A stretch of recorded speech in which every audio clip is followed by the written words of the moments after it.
Hello, today I'm going to show you a Tippe top. It is a kind of a top that when spun will spontaneously invert itself to spin on its narrow stem.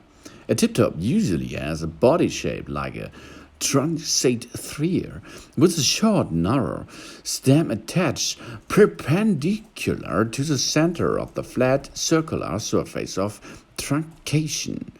The stem may be used as a handle to pick up the top, and it also used to spin the top into motion. When a tip top is spun at the high angular velocity, its stem slowly tilts downward more and more until it suddenly lifts the body of the spinning top off the ground, with the stem now pointed downwards.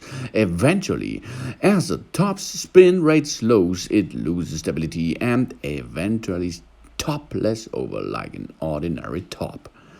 That it is.